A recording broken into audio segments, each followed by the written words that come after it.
I want to begin by recognizing the gravity of COVID's presence in our community and in our schools. It has been hard on our employees, on our young people. It has been hard to do the core business of student learning and the core operations of school, but it has also been hard because we are a very people-driven organization who care deeply about one another, colleagues, kids, their families, and the challenging circumstances that are confronted. As a matter of fact, when I recently read a research review article that indicated 1 in 5 young people today have lost a caregiver to COVID, it was pretty startling to think about how widespread and significant that is for young people, but how that shows up in how we serve students and families in schools. That being said, we have done an amazing body of work together to keep our schools open and to work hard to keep one another safe. So let's look at some of the data that we have used to assess the conditions of COVID in our community as well as in our school system. And I'm going to start with the Department of Public Health data that I'm sure everyone is very familiar with. This is the specific trend line that provides a record of the positive COVID cases. And in this case, on the right-hand side, we are looking at Henry County. What is most prominent is on that line graph are 3 clear peaks, which we, of course, now as a society, I suppose, call surges.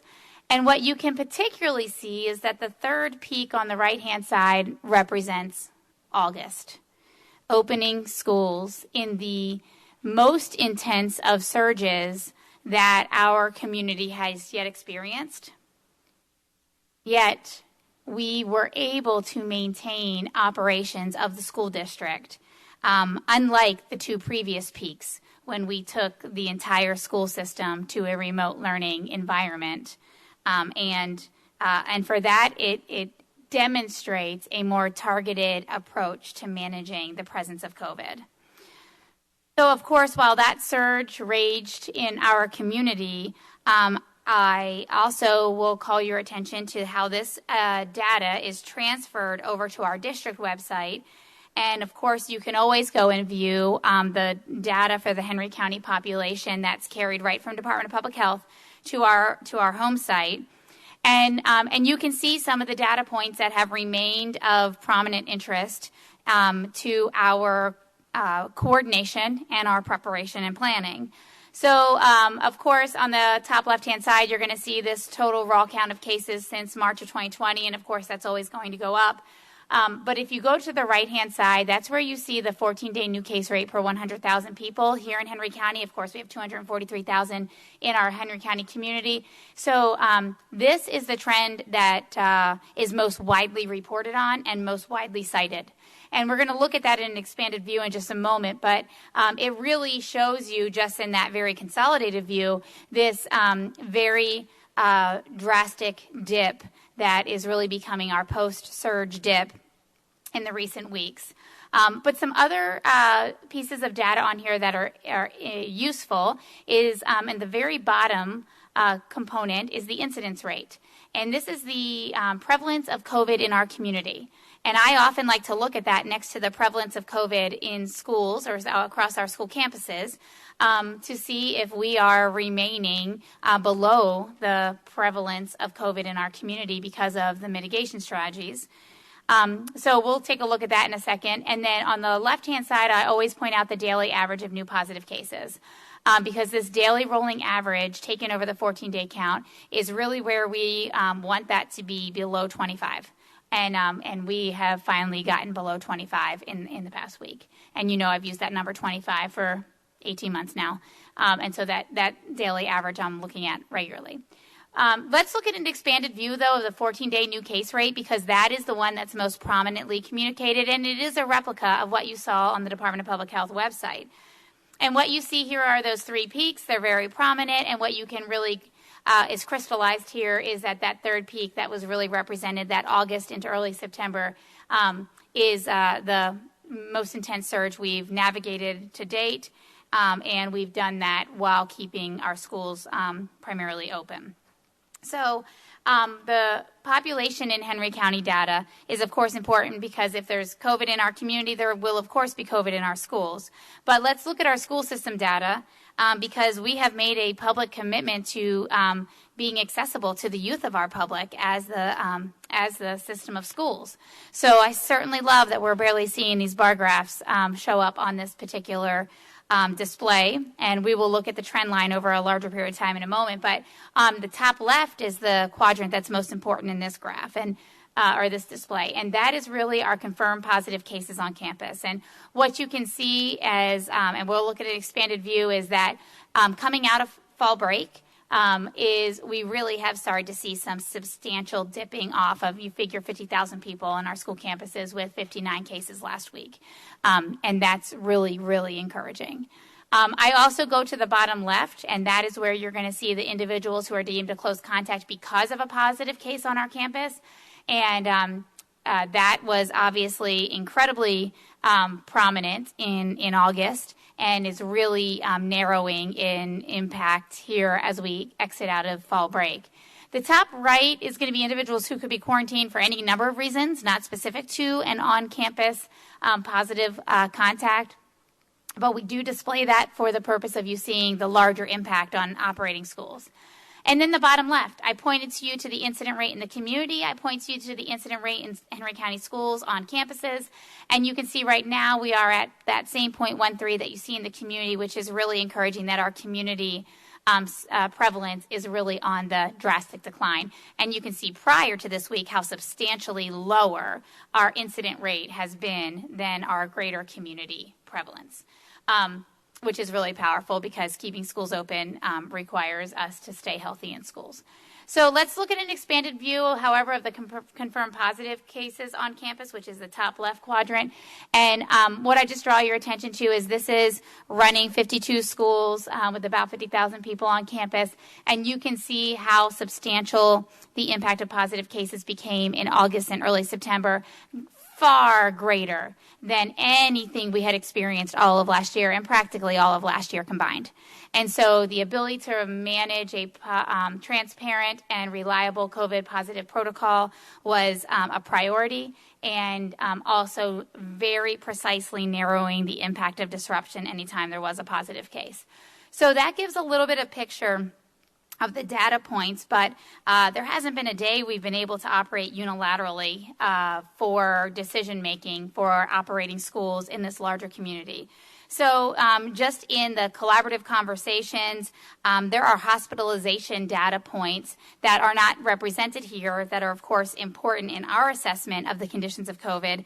And the first is to point to the number of beds at Piedmont Henry dedicated to COVID positive patients has been cut in half in the last 3 weeks. That's very encouraging. Piedmont Henry is still on ICU diversion, and the National Guard is still deployed at Piedmont Henry. But Piedmont Henry has begun to open their facility for those non-urgent, non-emergency surgeries. And for that, that's very encouraging as well. Making certain that we are not overwhelming the capacity of hospitals is part of managing COVID in a reliable way. Additionally, the Department of Public Health provided in their report today that there is, of course, an expectation for a future surge, but the goal is that it not overwhelm the hospital system. And so coupled with that expectation is the news that Pfizer has submitted approval for vaccinations for 5 and 11-year-olds, and that Merck has submitted data for their FDA approval for the antiviral treatment in pill form. And both of those could emerge to the market in the next 4 to 6 weeks, which really just means that our medical community has tools to mitigate the overwhelming strain on hospitals so that we can get to a more tapering off position of these surges and they don't become as overwhelming to our medical infrastructure. So I paint that picture because I do think that we obviously need to feel encouraged that we are on the back end of a very intense surge, that we've got to look back and acknowledge that in August we were decisive. We had to be decisive if we were going to keep schools open. We acted quickly, and really, as a result, our plan worked. It allowed for limited disruption, and we never closed the full district by using a targeted and precise approach to responding to COVID in our school facilities.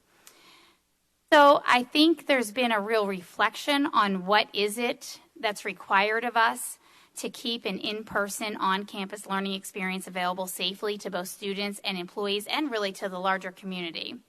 And having a plan and working the plan is really what is required of us. But this trend is encouraging, and we can all be encouraged. It does not erase the gravity of what we have just navigated. It does not erase the grief that we as a school community have experienced, and of course as the larger community experienced. But because this trend is encouraging, we have a plan that allows us to work the plan backwards. And if this trend holds, I'm looking to and preparing to move us to level 3 so that we can begin to use our continuum backwards as the community conditions allow for that. As a matter of fact, I think we have the mitigation continuum available to display if you can advance to that. And while we have been in level 4, this plan was designed in late July or mid-July, I guess right before we were bringing all of our employees back. And we anticipated the school year relying on level 1. And we know that we did not stay in level 1 but for 3 days and immediately advanced to level 4.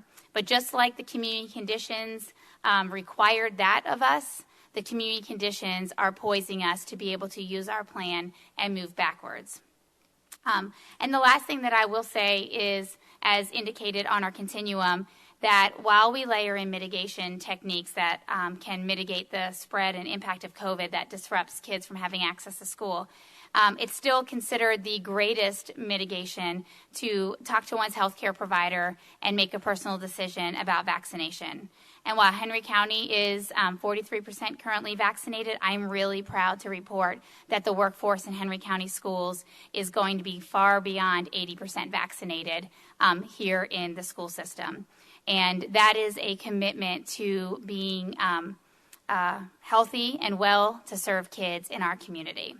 So while we as a community can't deny our responsibility to keep one another healthy and to keep working towards a healthier community, and for all of us to certainly want to see COVID to be far in the rearview mirror, what we can say today is that it was really extraordinary to stay focused, keep our school doors opened, not abandon the school year like we saw a lot of other districts close for 2 weeks, multiple weeks, and really wait for the COVID surge to just be gone.